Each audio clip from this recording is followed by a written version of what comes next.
नमस्कार बच्चों, क्या हाल चाल है। स्वागत है आप सभी का लर्न एंड फन के 11th 12th के साइंस के चैनल पे।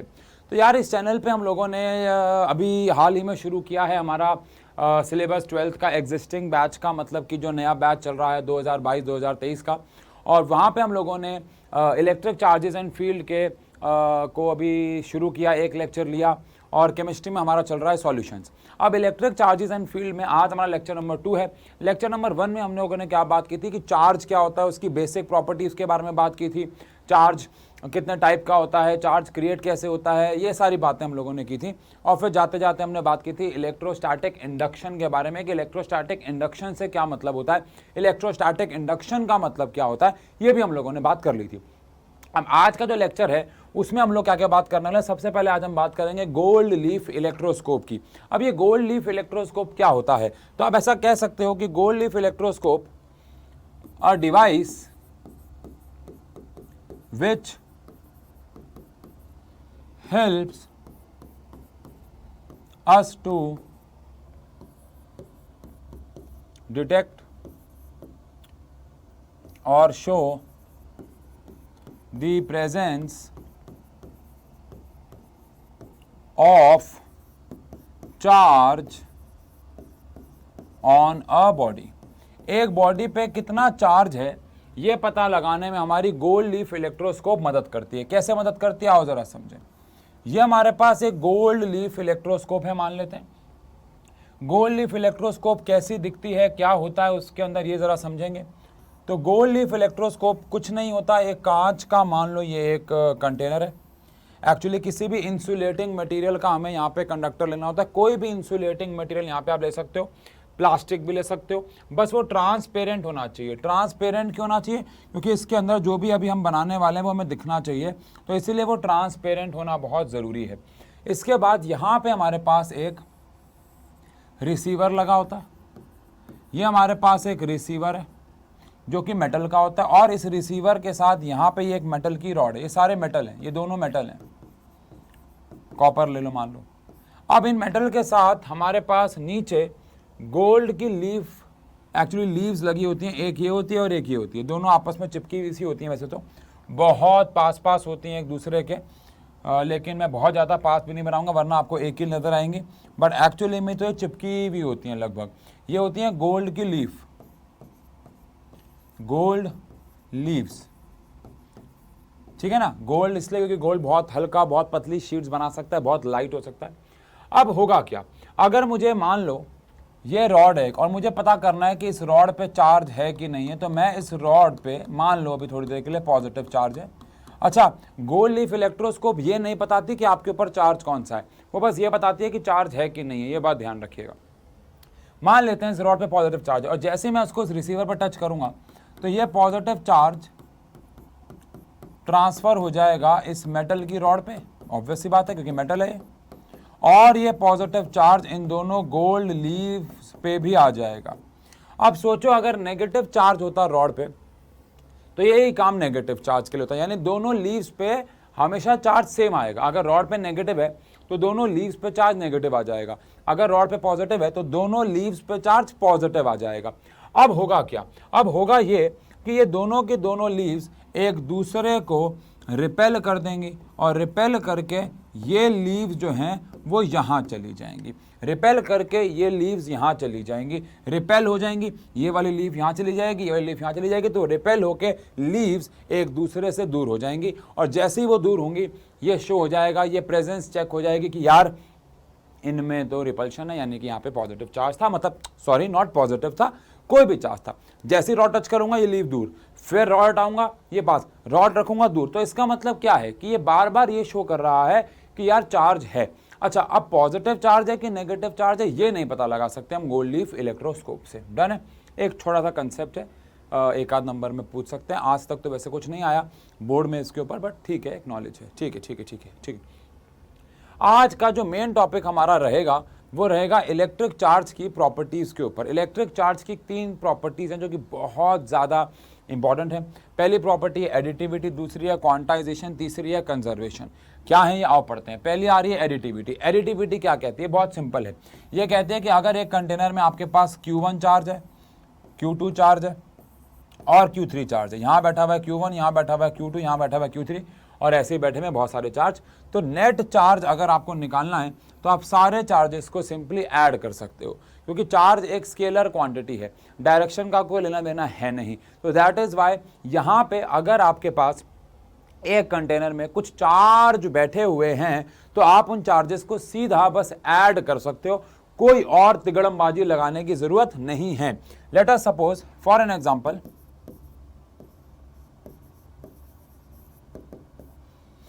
एग्जांपल, एक कंटेनर के अंदर या एक सिस्टम में हमारे पास एक 10 कूलम का चार्ज बैठा हुआ है, एक -5 कूलम का चार्ज बैठा हुआ है और एक मान लेते हैं यहाँ पे 12 कूलम का चार्ज बैठा हुआ है। ठीक है जी। अब अगर मुझे नेट चार्ज निकालना है तो नेट चार्ज मैं कैसे निकाल लूँगा, Q1 plus Q2 plus Q3 कर दूंगा। उस हिसाब से अगर बात करें तो Q1 कितना है 10, ये कितना है -5 और ये कितना है 12। ठीक है जी। तो इस हिसाब से ये आ गया हमारे पास 22 में से 5 गया 17 आता है, कितना आता है देख लेना भैया।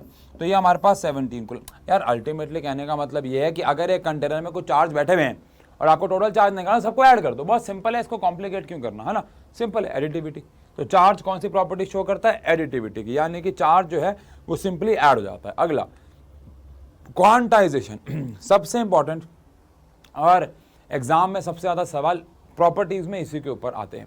क्वांटाइजेशन का क्या मतलब होता है, देखो हमने लास्ट क्लास में आपसे फर्स्ट लेक्चर में एक सवाल पूछा था कि किसी भी बॉडी पे जो कि हम लाइव गए थे, जो कि क्लास में लाइव गए थे, किसी भी बॉडी पे मिनिमम चार्ज कितना पॉसिबल हो सकता है, तो आप सभी ने कहा था 1.6 इंटू में 10 की power -19 coulomb is the minimum possible charge. अब आप मुझे बताओ चार्ज आता क्यों है, तो आता है इलेक्ट्रॉन के ट्रांसफर से, और अगर चार्ज इलेक्ट्रॉन के ट्रांसफर से आता है तो आप ये बात समझ सकते हो शायद कि मैं अगर आपको 1 इलेक्ट्रॉन दे रहा हूं तो आप पे जो चार्ज आ रहा है वो आ रहा है 1.6 इंटू में 10 की पावर -19 का माइनस का, और अगर मैं दे रहा हूं तो मुझ पे आ रहा है प्लस 1.6 इंटू में 10 की पावर -19 का। अगर मैं आपको 2 इलेक्ट्रॉन दे रहा हूं तो इंटू में 2 आ जाएगा, और आप पे भी इंटू में 2 आ जाएगा। अगर मैं 3 दे रहा हूं तो इंटू में 3 आ जाएगा। यानी हमेशा जो चार्ज है वो इलेक्ट्रॉन के चार्ज के मल्टीपल होगा। इस पूरे को इतने बड़े के बजाय हम ई भी लिखते हैं। तो अगर मैंने आपको 1 इलेक्ट्रॉन दिया तो आप पे चार्ज आ गया -E, मुझ पे आ गया +E। मैंने 2 दिए होते तो आप पे आता -2E, मेरे पे आता 2E। यानी और अगर मैंने आपको n इलेक्ट्रॉन दिए होते तो आप पे आ जाता Ne माइनस का और मेरे पे आ जाता +Ne। यानी किसी भी बॉडी पे जो चार्ज आ सकता है वो चार्ज हमेशा E के मल्टीपल का होता है। और जब कोई चीज़ किसी के मल्टीपल पे होती है, जब कोई चीज़ किसी चीज़ को होल नंबर से मल्टीप्लाई करने पे आती है तो वो चीज़ क्वांटाइज कहलाई जाती है, वो पैकेट्स की फॉर्म में कहलाई जाती है, कॉन्टिन्यूस नहीं। कॉन्टिन्यूस मतलब किसी का मल्टीपल नहीं है, चल रहा है, लेकिन क्वांटाइज मतलब जैसे पैकेट की फॉर्म में। 11th क्लास में से आपने पढ़ा था कि लाइट जो है हम उसको कॉन्टिन्यूस मानते आए थे। हम ये मानते आए थे कि लाइट जो है वो कॉन्टिन्यूस है। आप किसी भी घर वाले से पूछ लो तो वो भी यही कहेगा कि लाइट कॉन्टिन्यूसली निकल रही है। बट एक्चुअली मैक्सवेल प्लैंक्स जी ने ये प्रूव किया था कि लाइट कॉन्टिन्यूस नहीं होती है, लाइट क्वांटाइज होती है, छोटे छोटे पैकेट्स के फॉर्म में होती है। और उन पैकेट्स को क्या कहते थे, यस क्वांटा कहते थे, और in the case of light उन्हें फोटोन्स भी कह दिया जाता था। चलिए ठीक है। तो बिल्कुल ऐसा ही है कि चार्ज भी जो है वो क्वांटाइज्ड ही रहता है, चार्ज भी क्वांटाइज्ड रहता है। इसका मतलब ये है कि किसी भी बॉडी पे अगर मुझे टोटल चार्ज निकालना है तो मैं फॉर्मूला क्या लगा सकता हूं, Q is equals to Ne, where Q is the total charge, N is the number of electrons जो आए हैं और गए हैं, and E is the charge on 1 electron। E जो है वो क्या है, एक इलेक्ट्रॉन पे क्या चार्ज है उसको हम लोग E बोलते हैं। तो Q is equals to Ne हो गया, Q is equals to Ne हो गया, समझ गए।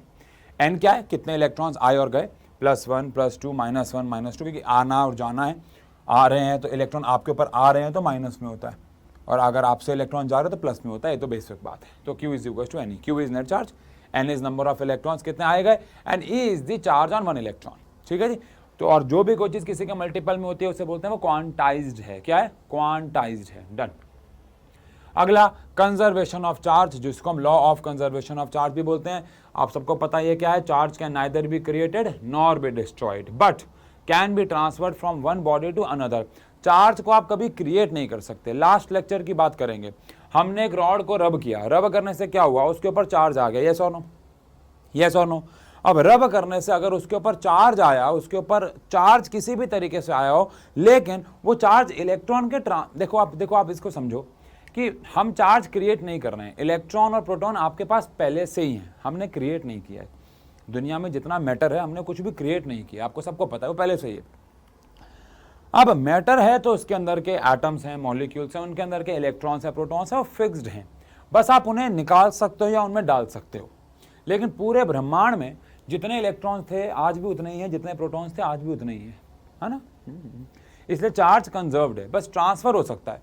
अब आप कहो सर इसका मतलब यह है कि अर्थ पे जितने इलेक्ट्रॉन्स हैं उतने प्रोटॉन्स भी हैं, ऐसा भी नहीं कह सकते। सोचो कैसे, मान लो मैं एक कपड़े को स्केल से रब कर दूं तो स्केल पे पॉजिटिव चार्ज आता है, कपड़े पे नेगेटिव, और इस कपड़े को उठा के मैं मून पे ले जाके फेंक दूं, मान लो एक सेकंड को, तो अर्थ पे कौन सा चार्ज क्रिएट हो गया, पॉजिटिव ज्यादा हो गया ना, मून पे नेगेटिव हो गया। तो इसलिए अर्थ पे बोलना गलत है, पूरे यूनिवर्स में बोलना सही है कि पूरे ब्रह्मांड में जितना पॉजिटिव चार्ज है उतना नेगेटिव भी है, यानी कि नेट चार्ज जीरो है, क्योंकि चार्ज को कभी क्रिएट या डिस्ट्रॉय नहीं किया जा सकता, हाँ ट्रांसफर भले ही किया जा सकता है। Total charge of an isolated system remains constant. अगर एक सिस्टम आइसोलेटेड है, कुछ आ नहीं रहा, कुछ जाने, तो उसका चार्ज कांस्टेंट रहेगा, या फिर charge can neither be created nor be destroyed but can be transferred from one body to another. Okay, done है, सिंपल है, बेसिक है। अब यहाँ पे चार्ज और मास के ऊपर एक डिफरेंशिएट कर लेते हैं, डिफरेंस पढ़ लेते हैं, क्योंकि एग्जाम में चार्ज और मास के ऊपर बहुत बार कुछ ना कुछ सवाल आते हैं। तो पहला डिफरेंस, चार्ज जो है वो पॉजिटिव भी हो सकता है, नेगेटिव भी हो सकता है और जीरो भी हो सकता है। देखो मुझे नहीं पता वहां पे पहले क्या लिखे, अभी हम अपने कॉमन सेंस के बिहाफ पे बात करते हैं। चार्ज जो है वो पॉजिटिव भी हो सकता है, नेगेटिव भी हो सकता है, जीरो भी हो सकता है, लेकिन मास हमेशा पॉजिटिव होता है, वो नेगेटिव और जीरो नहीं हो सकता। पहला डिफरेंस। दूसरा डिफरेंस, चार्ज जो है वो क्वांटाइज्ड है, लेकिन मास का क्वांटाइजेशन अभी तक प्रूव नहीं हुआ है, डेवलप नहीं हुआ, उसके ऊपर पढ़ाई चल रही है। देखो ये कहना कि चार्ज क्वांटाइज्ड है और मास क्वांटाइज्ड नहीं है, ये गलत है। हमने ये भी प्रूव नहीं किया है कि वो क्वांटाइज्ड नहीं है, और ये भी प्रूव नहीं किया है कि वो क्वांटाइज्ड है। अभी वो रिलेशन, अभी वो फैक्ट, वो अभी इस्टेब्लिश्ड होना बाकी है। तो ऐसे कहना होता है कि चार्ज क्वांटाइज है, लेकिन मास का क्वांटाइजेशन अभी इस्टेब्लिश नहीं हुआ है, तो वी डोंट नो एक्चुअली। ठीक है। तीसरा डिफरेंस, चार्ज स्ट्रिक्टली कंजर्व्ड रहता है, मतलब चार्ज जो है वो चार्ज ही रहेगा, can neither be created nor be destroyed. लेकिन मास जो है वो एनर्जी में कन्वर्ट हो सकता है, और एनर्जी मास में कन्वर्ट हो सकता है। मैं अगर अभी इसी कमरे में ऐसे जॉगिंग करने लग जाऊं और ऐसे भागता रहूं 4 घंटे तक, कुछ ना खाऊं कुछ ना पीऊं, ऐसा करता रहूं, इसका मीम मत बना देना तुम, बच्चे बड़े शातिर हैं यार, कुछ भी सोच समझ के करना पड़ता है। ऐसा करता रहूं तो आप मुझे बताओ कि क्या मेरा मास एनर्जी में कन्वर्ट हो जाएगा? आंसर है यस। 4 घंटे करूं, 5 घंटे करूं, 10 ग्राम तो कम होगा, 20 ग्राम तो कम होगा, मुझे नहीं पता कितना होगा, लेकिन कुछ तो कम होगा, क्योंकि मेरा जो मास है वो मैं एनर्जी में कन्वर्ट कर रहा हूँ।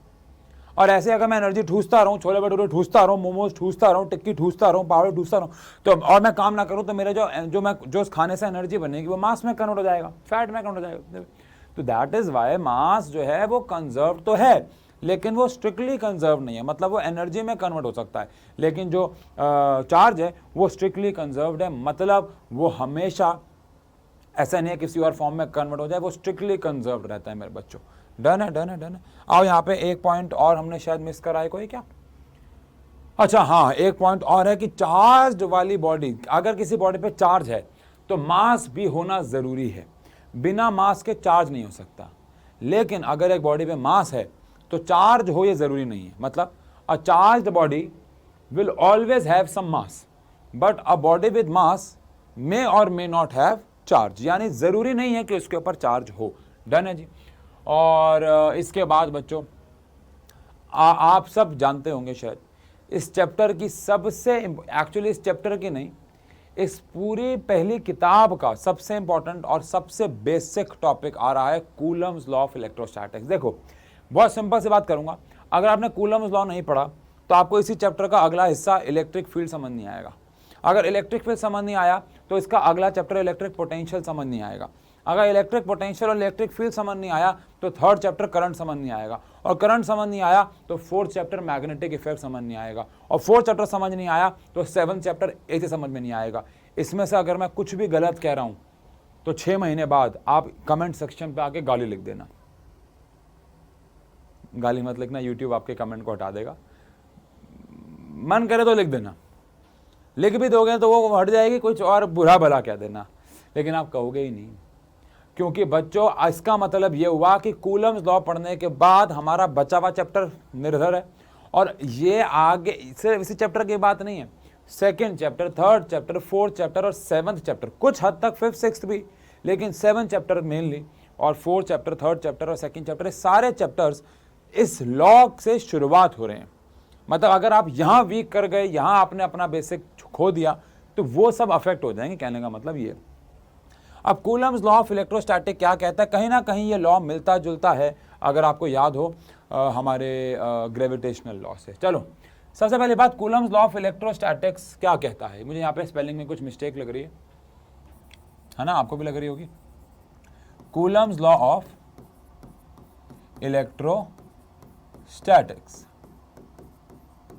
कोई बात नहीं बच्चों। चलो सबसे पहली बात, ये हमारे पास एक चार्ज है Q1 नाम का, ये भी हमारे पास एक चार्ज है Q2 नाम का। इन दोनों के सेंटर के बीच में जो डिस्टेंस है लेटस से वो छोटा r है। ठीक है जी। सबसे पहले मुझे इतना बताओ, ये दोनों चार्ज एक दूसरे पे फोर्स लगाएंगे कि नहीं लगाएंगे। आंसर है हाँ। उस फोर्स को बोलते हैं electrostatic force. The force is called electrostatic force. अब सवाल ये उठता है, अगर ये फोर्स इलेक्ट्रोस्टैटिक है, कोई बात नहीं, ये अट्रैक्टिव होगी या रिपल्सिव होगी, तो आंसर है ये तो डिपेंड करता है कि चार्ज का नेचर क्या है। अगर ये दोनों चार्ज पॉजिटिव हैं या नेगेटिव हैं तो ये एक दूसरे को रिपेल करने वाले है ना, और अगर ये दोनों चार्ज में से एक पॉजिटिव है और एक नेगेटिव है तो ये एक दूसरे को अट्रैक्ट करने वाले हैं। सही कह रहा हूं, वो अलग बात है। लेकिन क्या ये एक दूसरे पर फोर्स लगाएंगे? आंसर है हाँ, लगाएंगे। तो according to Coulomb's law of electrostatics, force of attraction or repulsion between any two charges is directly proportional to the product of charges। जो फोर्स है सबसे पहली बात तो वो दोनों चार्जेस के मैग्नीट्यूड के प्रोडक्ट के प्रोपोर्शनल है। मैग्नीट्यूड से कहने का मतलब ये अमाउंट है, यानी जितना ज़्यादा चार्ज होगा फोर्स उतनी ज़्यादा होगी, चाहे वो फोर्स अट्रैक्टिव हो चाहे वो फोर्स रिपल्सिव हो, अभी बात वो नहीं हो रही है। लेकिन जितना ज़्यादा चार्ज होगा दोनों पे उतनी ही ज़्यादा उनके बीच में फोर्स ऑफ अट्रैक्शन या रिपल्शन होगी, इलेक्ट्रोस्टैटिक फोर्स उतनी ज्यादा होगी। मानते हो? ऑब्वियस सी बात है, फोर्स आ रही है चार्ज की वजह से, तो अगर चार्ज ज्यादा होगा तो ऑटोमेटिकली फोर्स भी क्या हो जाएगी बच्चों? ज्यादा हो जाएगी। मानते हो ना ये बात? तो अच्छा, and force is also inversely proportional to the square of distance between them. Force is also inversely proportional to the square of distance between them, यानी उनके बीच का जो डिस्टेंस है विच इज आर, उसके स्क्वायर के इनवर्सली प्रोपोर्शनल है। Square के वो तो ऑब्जर्वेशन, और अच्छा हम कूलम्स लॉ को प्रूफ भी करेंगे। कूलम्स लॉ को प्रूफ करेंगे जब हम गॉस लॉ पे आएंगे। कूलम्स लॉ को गॉस लॉ से प्रूफ भी करना हमें, वो बात की बात है। लेकिन कूलम जी ने क्या ऑब्जर्व किया कि अगर हमारे पास दो चार्ज हैं तो उन दो चार्ज के बीच में जो भी अट्रैक्टिव और रिपल्सिव फोर्स होती है वो पहली बात तो डायरेक्टली प्रोपोर्शनल होती है उन दोनों के चार्ज के प्रोडक्ट के, और इनवर्सली प्रोपोर्शनल होती है उनके बीच के डिस्टेंस के स्क्वायर के। पहली बात।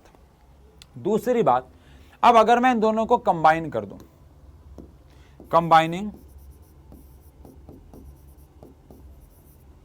फर्स्ट एंड सेकंड, अगर फर्स्ट और सेकंड को कंबाइन किया जाए तो फोर्स इज इक्वल टू आ जाएगा, एक्चुअली पहले तो प्रोपोर्शनल आएगा, force is proportional to Q1 Q2 by are square आ जाएगा। और फोर्स अगर मैं यहाँ पे इक्वल का साइन लगाना चाहता हूँ तो मुझे यहाँ पे एक कांस्टेंट लगाना होगा विच इज़ K। तो हमारे पास कहीं ना कहीं फोर्स का फॉर्मूला आ गया है K Q1 Q2 by are square. Force का फॉर्मूला आ गया है K Q1 Q2 by are square. अब आप सोच रहे होगे यहाँ पे K क्या है, तो where K is known as electrostatic force constant. इस K को हम लोग इलेक्ट्रोस्टैटिक फोर्स कांस्टेंट कहते हैं। अब इसकी जो वैल्यू होती है, वैल्यू इज मीडियम डिपेंडेंट। इसकी जो वैल्यू है वो मीडियम डिपेंडेंट होती है, मतलब अगर दोनों चार्ज के बीच में एयर हुई, वैक्यूम हुई तो फिर अलग वैल्यू बात करेंगे अभी। और अगर पानी आ गया, उसके बीच में शहद आ गया, उसके बीच में मेटल आ गया, मेटल के दो पार्ट, एक मेटल पे एक चार्ज यहाँ बैठा, एक चार्ज ये बैठा है, तो मीडियम मेटल हो गया, तो फिर K की वैल्यू अलग है। यानी इसकी वैल्यू मीडियम पर डिपेंड करती है। जो भी है, इसकी वैल्यू क्या है, इसकी SI यूनिट क्या है, सबके बारे में बात करेंगे। लेकिन कूलम्स लॉ क्या कहता है, एक बार दोबारा समझते हैं। कूलम्स लॉ कहता है कि दो चार्जेस के बीच में जो भी फोर्स होती है, चाहे वो अट्रैक्टिव हो चाहे वो रिपल्सिव हो, वो हमेशा पहली बात तो डायरेक्टली प्रोपोर्शनल होती है to the product of charges, और दूसरा इनवर्सली प्रोपोर्शनल होती है to the square of distance between them. तो उससे फॉर्मूला आ गया हमारे पास F is proportional to Q1 Q2 by are square. अब प्रोपोर्शनल का साइन हटा के हमने यहाँ पे लगा दिया इक्वल, उसके लिए हमने लगा दिया यहाँ पे कांस्टेंट K। बोलो बच्चों, और इस K को बोलते हैं electrostatic force constant, Coulomb's constant, और इसकी जो वैल्यू मीडियम डिपेंडेंट होती है। अब थोड़ा सा K के बारे में बात कर लेते हैं। अब ऑल्सो अगर मैं बात करूं यूनिट ऑफ K की और इसकी वैल्यू के बारे में थोड़ा सा बात करें, आओ। SI unit of K, force का फॉर्मूला हमारे पास आया है K Q1 Q2 by are square. तो इस हिसाब से हमारे पास जो K का फॉर्मूला आ गया वो आ गया F इंटू में आर स्क्वायर अपॉन में Q1 Q2। तो अगर मैं यहाँ से यूनिट ऑफ K की बात करता हूँ तो फोर्स की यूनिट क्या आ जाती है, न्यूटन, R की क्या आ जाती है, मीटर स्क्वायर, और चार्ज की आ जाती है कूलम इंटू में कूलम। तो यहाँ से आ गया न्यूटन मीटर स्क्वायर पर कूलम स्क्वायर। ये हमारे पास किसकी यूनिट आ गई बच्चों, K की यूनिट आ गई। ये हमारे पास किसकी यूनिट आ गई बच्चों, K की। क्या आ गई, न्यूटन मीटर स्क्वायर कूलम -2। और बात रही इसकी वैल्यू की, तो मैंने आपको बताया इसकी वैल्यू किस पर डिपेंड करती है, मीडियम पे। लेकिन अगर हम बात करें ऑल्सो फॉर फ्री स्पेस, अब आप फ्री स्पेस का मतलब अगर ना समझते हो तो आप इसको वैक्यूम ही मान लो अभी के लिए। फॉर फ्री स्पेस, अच्छा एक बात और, हमारे पूरे फर्स्ट चैप्टर में फ्री स्पेस, वैक्यूम और एयर, इनको हम सेम मानेंगे। ऑल्दो एयर और वैक्यूम में आप सब जानते हैं बहुत फर्क होता है, लेकिन ठीक है हम इन्हें बराबर ही मान के चलेंगे। लेकिन अभी के लिए बात करें फॉर फ्री स्पेस, जो K है उसकी जो वैल्यू है वो है 9 इंटू में 10 की पावर 9। ऑब्वियसली बात है, यूनिट आ चुकी है newton metre square coulomb -2, newton metre square coulomb -2। ये हमारे पास K की यूनिट आ चुकी है। तो K आ गया 9 इंटू में 10 की power 9 newton metre square coulomb -2 for free space. For vacuum, अगर मीडियम बदल गया, अगर एयर के बजाय या वैक्यूम के बजाय आयरन आ गया या हनी आ गया या वाटर आ गया, तो फिर यह बात ध्यान रखनी है, इसकी जो वैल्यू है बच्चों वो बदल जाएगी, इसकी वैल्यू बदल जाए। और आपको सब के लिए वैल्यू याद नहीं करनी है, आपको सिर्फ एयर के लिए यानी कि फ्री स्पेस के लिए वैल्यू याद करनी है। हाँ, इसके लिए वैल्यू याद करनी है आपको, एग्जाम में नहीं गिवन आएगी एयर या वैक्यूम या फ्री स्पेस के लिए, उसके लिए वैल्यू याद करनी है आपको, ठीक है। अच्छा, अब कमाल की बात ध्यान से सुनिएगा। ऑल्सो ये जो K है ये एक्चुअली में 3 कांस्टेंट से मिलके बना हुआ है।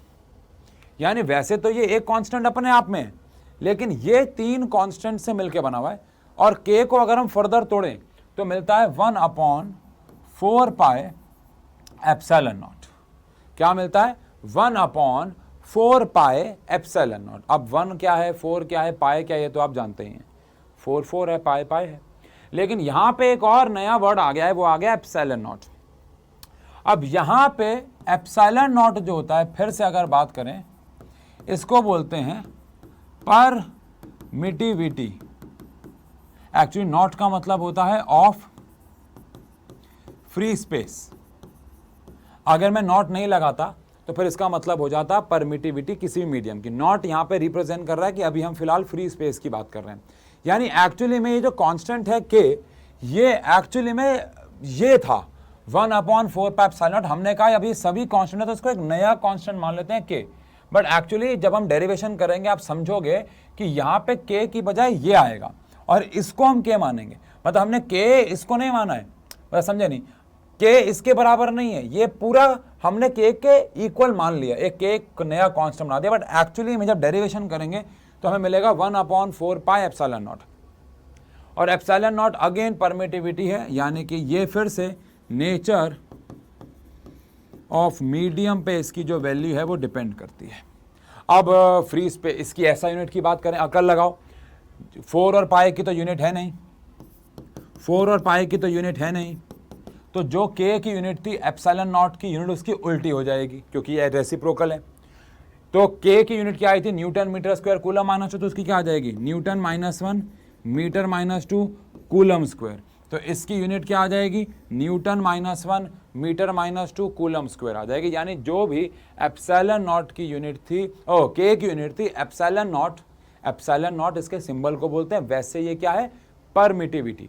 नॉट का मतलब है ऑफ फ्री स्पेस। अगर कहीं पे सिर्फ एप्सिलॉन लिखा हुआ है तो इसका मतलब है हम किसी और मीडियम की बात कर रहे हैं, या फिर हम किसी और मीडियम की बात कर रहे हैं तो वहां पे हमें एप्सिलॉन नॉट नहीं लिखना है, एप्सिलॉन लिखना है। पहली बात तो ये समझें आप। दूसरी बात, इसकी वैल्यू की बात कर लेते हैं। इसकी वैल्यू भी निकाली जा सकती है। जब के की वैल्यू फॉर फ्री स्पेस हमारे पास 9 × 10 की पावर -9 × 10 की पावर 9 है, तो इसको सॉल्व वॉल्व करके इसकी वैल्यू भी निकाली जा सकती है।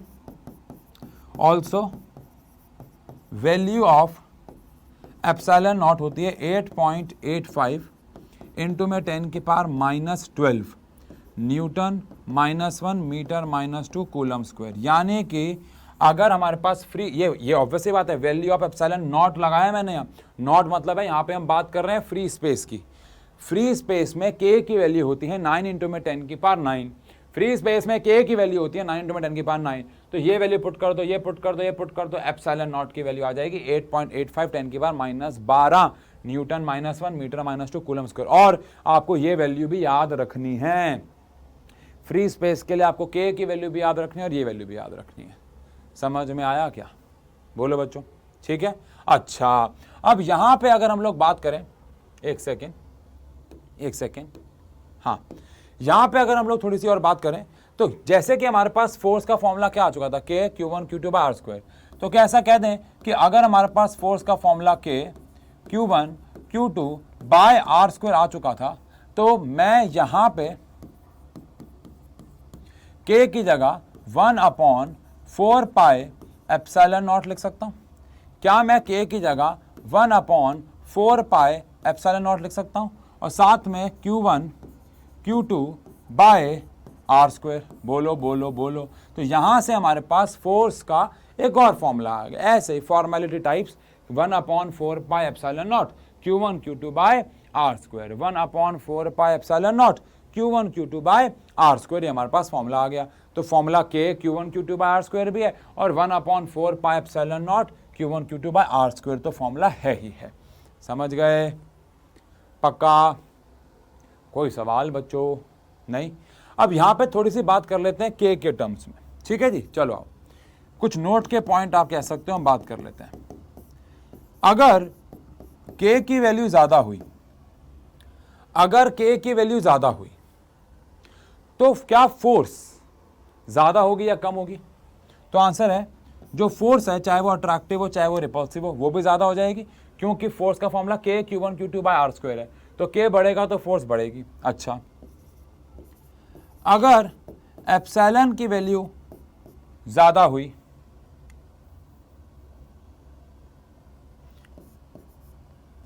तो फोर्स की वैल्यू कम हो जाएगी, क्योंकि फोर्स एप्सिलॉन के, एप्सिलॉन नॉट मतलब फ्री स्पेस, एप्सिलॉन मतलब किसी भी मीडियम की बात कर रहे हैं, वो अगर ज़्यादा हुई तो फोर्स क्या हो जाएगी, कम हो जाएगी। ये बात समझ में आती है? बोलो। अच्छा, अगला पॉइंट ध्यान सुनना, ये पॉइंट बहुत ज़्यादा इंपॉर्टेंट है। अगर फोर्स नेगेटिव में आई तो, अगर फोर्स पॉजिटिव में आई तो, मैं आपको इसके लिए ऐसा करता हूं, वो कहाँ है घड़ी, वेयर इज द घड़ी, हियर इट इज। आपको मैं इसके लिए अगेन टाइम देता हूं पूरा का पूरा 30 सेकेंड। आपको 30 सेकेंड में मुझे बताना है सोच के कि अगर किसी दो चार्ज के बीच में फोर्स पॉजिटिव हुई, देखो यार मुझे पता है ये वाली क्लास लाइव नहीं है, लेकिन मैंने आपको बताया था कि जब ये स्ट्रीम होती है तो मैं हमेशा बीच बीच में अपने क्लास के या जब मैं फ्री होता हूँ मैं ये देखता रहता हूँ कि कितने बच्चे क्या क्या एक्टिव हैं और मुझे नाम याद होते हैं। जैसे लास्ट क्लास में अश्मीत आया था, यूट्यूब भैया आए थे, है ना, तो मैं कुछ नाम मुझे याद हो जाते हैं हमेशा, और कई बच्चे हमसे पूरा साल पढ़ते रहते हैं। अब लास्ट ईयर में काफ़ी बच्चे थे, हालांकि हमने 1 महीना 2 महीना ही पढ़ाया था बच्चों को, क्योंकि चैनल बहुत लेट खुला था ये, लेकिन कई बच्चों ने इतना अच्छा साथ दिया, इतना अच्छा वो पढ़े बिल्कुल ऐसे ईमानदारी से। तो मैं भी चाहता हूँ आप भी, अगर लाइव स्ट्रीम है तो उसको भी आप लाइव ही बना के चलें। लाइव चैट पे जब आप लोग ऐसे बातें कर रहे हैं तो मैं जो क्वेश्चन पूछ रहा हूँ उसका भी आंसर लाइव स्ट्रीम में उसी हिसाब से दे दें। ठीक है जी। क्वेश्चन क्या है, अगर फोर्स नेगेटिव आई दो चार्ज के बीच में और अगर फोर्स पॉजिटिव आई तो कौन से वाले केस में फोर्स अट्रैक्टिव है और कौन से वाले फोर्स केस में फोर्स रिपल्सिव है। समय शुरू होता है अब। कौन से वाले केस में फोर्स अट्रैक्टिव है और कौन से वाले केस में फोर्स जो है वो रिपल्सिव नेचर की शो हो रही है, जल्दी से बता दीजिए, जल्दी से। टिक टिक बूम।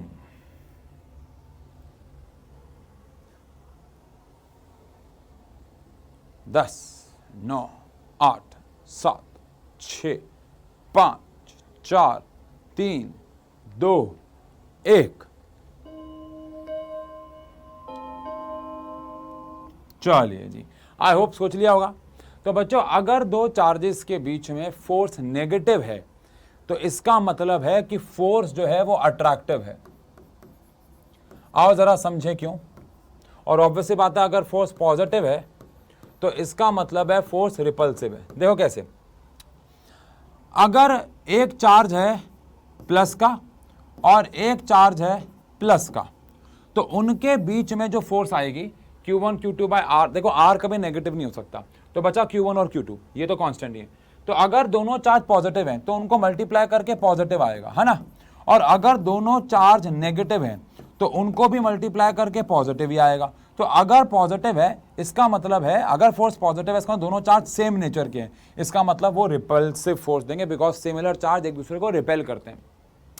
और अगर दोनों चार्ज, अब आप समझ गए होंगे, अगर एक चार्ज पॉजिटिव है एक चार्ज नेगेटिव है तो उनको मल्टीप्लाई करके जो भी आंसर आएगा वो नेगेटिव में आएगा। और पॉजिटिव और नेगेटिव चार्ज एक दूसरे को क्या करते हैं बच्चों, अट्रैक्ट करते हैं। इसलिए अगर फोर्स नेगेटिव आई तो फिर क्या आंसर होगा, अट्रैक्टिव। और ये सवाल एग्जाम में बड़ा आता है, ऐसे ही पूछते हैं कि फोर्स जो है वो लेस देन 0 है, मतलब ऑब्वियसली बात है नेगेटिव है, बात एक ही है ना, है ना, है ना, है ना, है ना।